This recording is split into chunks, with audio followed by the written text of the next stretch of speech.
من محەممەد حەسەن حەمەد لەدایک بووی ساڵی 1970 بناری قەندیل دانیشتوی بناری قەندیلم دەرچووی بەشی ڕاگەیاندنم لە زانکۆی سەلاحەدین لە ساڵی 2012 واتە بەکە لەورسم هەیە لە بواری ڕاگەیاندندا ئەزمموی 7 ساڵ کارکردنم هەیە لە بواری شارەوانی و بەڕێوەبردندا هاوسەرۆکی شارەوانی بناری قەندیلم لە ئێستادا کاندیدم بە ژمارە 29 لەسەر بازنەی چواری پارێزگای سلێمانی بۆ هەڵبژاردننی ئەنجومەنی نوێنەرانی عێراق. ئامانج و بەرنامەی من وەکو کاندیدی سربەخۆ لەم هەڵبژاردنەدا ئەوەیە کە ناوچەی ڕاپەڕین بەگشتی پشدەر و بتوێن و دوکان و بە گوندەکانی بناری قەندیل و چواردەوریەوە ناوچەیەکی گرنگ و استراتیژی باشووری کوردستان و هەم عێراقیشن.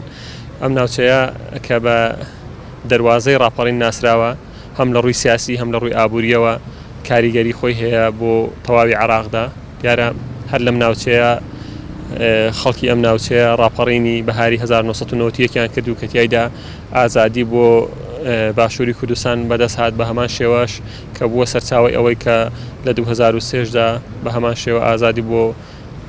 عێراق بێت و عێراق لە سیستەمی دیکتاتۆریەوە بگۆڕێت بە سیستەمێکی دیموکراتیکە ئەمڕۆکە تیایدا هەڵبژاردن ئەنجام دەدرێت.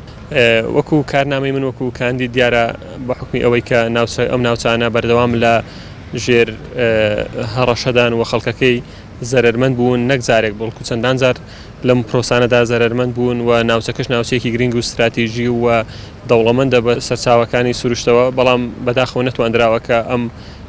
فرسەت و ئەم دەرفەتانە بقۆزرێنەوە بۆ بەرژەوەندی خەڵکو و لە پێناو ئابووری و شێوی ژیانی خەڵکو و خۆشگوزەرانی خەڵکدا بەکار بهێنرێن. بۆیە من وەکو کاندیدێک لە پەرلەماندا لە کارنامەکەمدا ئەوەیە کە یەکەم جار کار لەسەر سەخامگیری و ئارامی ئەو ناوچانە بکرێت کە بەردەوام لەلایەن دەوڵەتانی دراوسێەوە هێرش دەکرێتە سەری بە بیانووی جۆرا و جۆرەوە. یەکێک لەو ئەجندای کارەکانم ئەوە بێت کە ئەو هێرشانە ڕابگرێت و ئارامی سەخامگیری بۆ ناوچەکە بگەڕێتەوە بە هەمان شێوە سوود لەو دەرفەتە ئابوووریانە وەربگرێت کە هەم لە ڕووی گەشت و گوزارەوە هەم لە ڕووی کوشت و کاڵ و ئاژەڵداریەوە هەم لە ڕووی سامانی سروشتیەوە ناوچەیەکی گرنگە دەواازە سنووریەکانی ناوچەیەکی گرنگن کە بتوانرێت خەڵک تایدا بکەوێتە سەرکار و داهاتی ئەم ناوچانە بەرەو بژانەوە و بەرەو باشتر بچێت. لە ڕووی گشتەکەشەوەی من وەکو کاندیدێکی سربەخۆ داکۆکیکاری ئازادی ڕادەربڕین و ڕاگەیاندن دەکەم کە بەداخەوە لە تەواوی عێراق و لە کوردستانیش بە تایبەتی ئەوانە ئەو ئازادیانە سنووردارن و تا ئێستاش ڕۆژنامە نووسان دەدرێنە دادگا تا ئێستاش خەڵکی ئازاد و ڕادەڕووینی ئازاد سانسۆری لەسەر بۆیە لەو چوارچێوەشدا داکۆکیارێکی سەرسەختی ئەو مافە تاکە کەسیانە دەبین کە هەر تاکێکەیەتی بەتایبەت لە بواری ڕاگەیاندن و ڕۆژنامەوانی و ئازادی ڕادەڕوویندا. ئەوانە ئەجەندای کاری من دەبن وەکو کاندیدی سەربەخۆ بە ئومێدەوارم کە خەڵکی دەبەری ڕاپەڕین پشتەر و بتوێن و دوکان متمانەم پێ بدەن و منیش وەکو کاندیدێک وەکو کەسێکی ئەم ناوچەیە وەکو تاکێک کە هەڵقڵاوی ناو ئێش و ئازارەکانی ئەم ناوچەیەم و لە مەعاناتی خەڵکەکە تێدەگەم بۆ پەڕی بڕوا بەخۆبوون و بە متمانەوە بە پاڵپشتی و بە هیمەتی خەڵکی ئەم ناوچەیە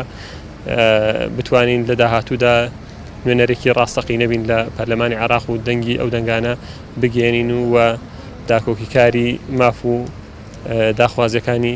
خەڵکی خۆشەویستی ئەم ناوچەیە بین. وا بڕیارە لە دەیدەدا ئەم هەڵبژاردنە ئەنجام بدرێت. لە ئێستاوە سەرجەم ڕێکارە یاساییەکان وەکو کاندیدێکی سەربەخۆ تەواو کردووە لە خۆناخی ئەوەداین کە دەست بە بانگەشەی هەڵبژاردن بکەین. خۆشبەختانە بەرەبەرە دەست بۆ پرۆسەیە دەکەین و ئەوەی جێگای دڵخۆشیە پێشوازێکی باشی خەڵکی ناوچەکە هەیە